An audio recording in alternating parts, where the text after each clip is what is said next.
We are sweating, we are tired, and we are spending so much in this our structure. That is the structure to house our 1,000 capacity chicken. And I'm sitting in the pit where we are digging to get some underground tank to store water. So tired, but we have to soldier on because until our Ghanaian dream is met, where we get something that we can take care of ourselves and be able to live quite a decent life. We have been digging, but the digging has also been digging us so seriously because we met some rocks. By today, we expected that we would have been done with the digging of the 8 by 12 feet pit and then 8 feet deep. But this is the third day and we are still in it because we met some rocks, some very serious rocks down here that somebody advised, the mason advised that we should soak it in water and the next day it will become a little breakable. And lo and behold, we soak the water and some of the parts of the rocks are being broken. That is actually good on our part. However, most of the other parts of the pit are still full of stones. As you can see, this one. I don't really know the name of this particular stone. It is granite or it is whatever it is. But these rocks have delayed the period of completion of this work. Even one of my guys, the guy who came for this contract, Willis ran away and left 2 other guys who even came to help him. But that notwithstanding, they are doing their best to finish this work because to live a Ghanaian dream, you cannot run away from your work. And also, we are tired not only physically but also financially because at this particular time of the season, a number of the tipper trucks are not able to get to the riverside where they load the sand, the sea sand. And as at now, we are not able to get sand. That is the aggregate for which we are to do our concrete. But that notwithstanding, we have sent many people around town to go and hunt for aggregate so that we will be able to do our concreting tomorrow. We have leveled the entire ground already from the start over there up to here. The entire place is leveled. We also had tank. We fetch water to fill it. Master Wasu, who is my cousin who went to the Mampugu area, said they had some bags of maize and they are still purchasing more. But then, because of these concrete works, he had to return to Tamale so that the other guys there can continue with the purchases.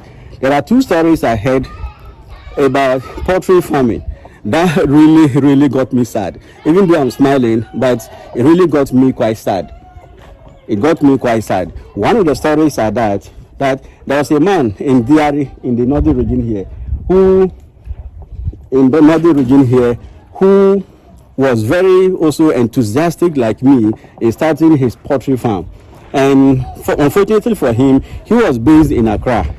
And he had his guys in Diari in northern region here, and they constructed the housing.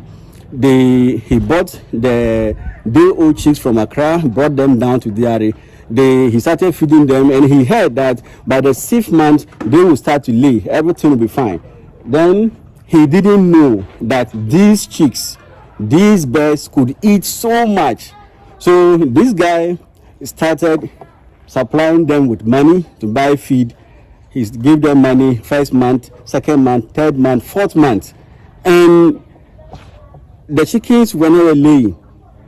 And in the 5th month, some of them started laying. Then this guy said, voila, now that the chickens have started laying, that means that I will say bye-bye to bringing money all the time to feed them. Not knowing that when the chicks begin to lay eggs, it will take about a full month before the level of laying will be able to take care of their feed, before subsequent months, before you begin to get something.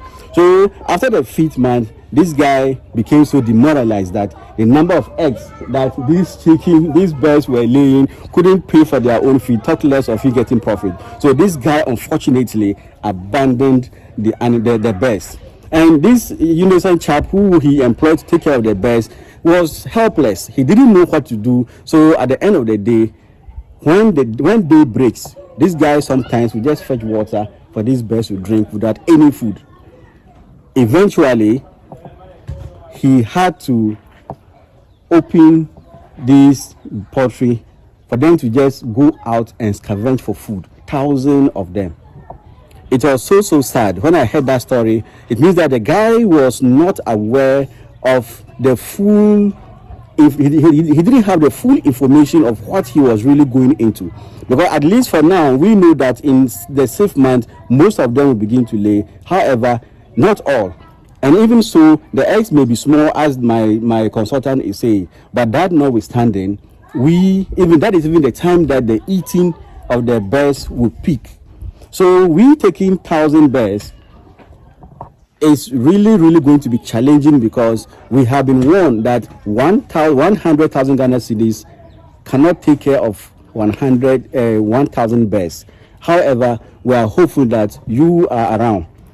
When we come to you asking for money, maybe in the 2nd month or in the 3rd month, to continue to feed our chicks till they begin to lay to profitability, I hope you will understand us, so that we don't also end up opening our birds, opening our poultry for them to just go out and scavenge, and there our dream would have died.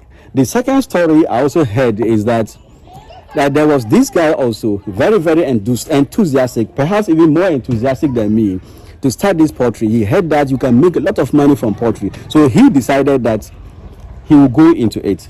So even before he started the chicken house, he placed an order for the day-old chicks. He was very hopeful that he will get carpenters, he will get masons, he will get all the artisans ready, and within a month that the day-old chicks will be delivered, he would have completed his structure.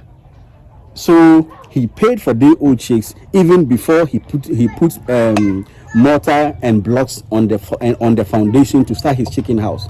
So lo and behold, within the 1 month, the day-old chicks were brought, and the chicken house was never ready. So what happened? They delivered it to him, and all that he could do was to go into his room and put these chicks. How can human beings and chicks, day-old chicks, akoko, fowl, small ones, be living with human beings in their room? So eventually, the entire quantity of birds he ordered for, the entire quantity of day-old chicks he ordered for, died even before he could put it, he could complete his chicken house.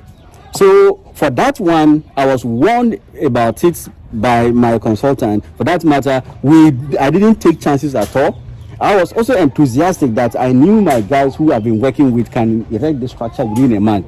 However, he said that let's not take chances at all, because these guys can be disappointing, and to the extent that you run away and leave your hometown. So lo and behold, we didn't place an order when we started. We waited even up to today. Up to today, the 19th of November, we haven't still placed an order, simply because we are waiting for our bank to register our business name, the Bizaza Farms, before we transfer in the chicks' money to pay for it. But that notwithstanding, for our structure, we are cool with it, and we could go ahead to pay, and then by the time the chicks arrive, we are very hopeful that this will be done.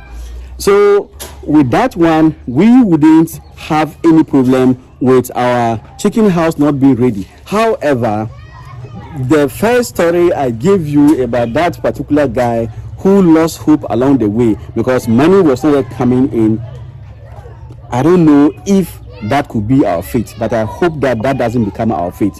We have researched so much, you have given us a lot of information, and we are cautious because we are thinking about the future, that we don't allow ourselves to also suffer this consequence of taking so many chicks that we will not be able to feed to the time they will give us money.